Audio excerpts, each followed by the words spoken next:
Culture is a system that you build when no one's watching. Here's the truth. Culture isn't your mission statement. It's not a poster on the wall. And it's definitely not whatever inspirational quote is taped up on the break room wall if you have a break room. We don't have a break room. Culture is what happens when you're not in the building. It's how staff talk to each other when things get stressful. It's whether volunteers feel like part of the team or whether they're disposable. It's how decisions get made when no one is standing there watching.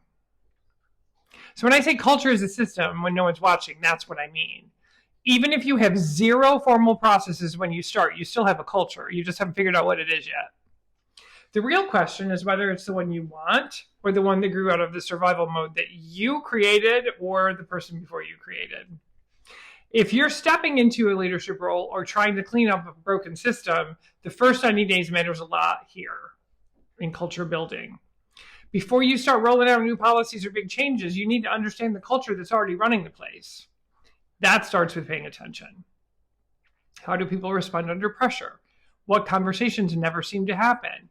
Who's burned out but saying, oh, everything's fine, and they're there. You just haven't found them yet. What are the unwritten rules about how things actually get done? You're not just learning the team, you're listening for the invisible system that's been holding everything together for better or for worse. This is where people get it wrong. Culture doesn't change because of a staff meeting. It doesn't change because you think up a great new policy. And it definitely doesn't change because you have a pizza party. Culture shifts through small, consistent signals that say, this is different now. This is safer. This is steadier. We're building a system. Here are 3 simple ways to start shaping the culture in your first 90 days. First, say what you see without blame. Something like, I've noticed we've had a lot of volunteer no-shows lately, or we don't have a lot of volunteers. Before we change anything, I want to understand what's going on. That tells people that you are paying attention and you know what's going on, but you're not looking to point fingers. Second, follow through on the small stuff.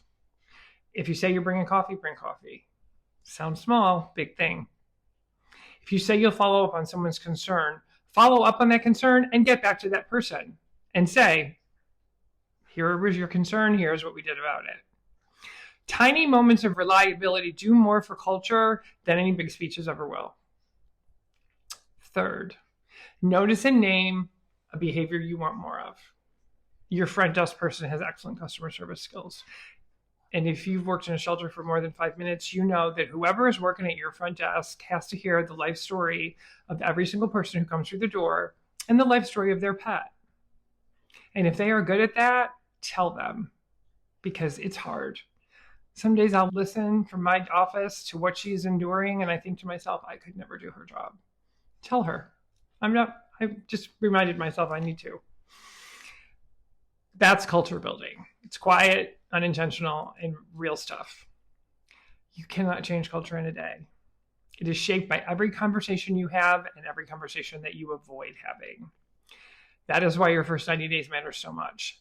Not because you have to get everything right, but because you're setting the tone for what's going to go forward.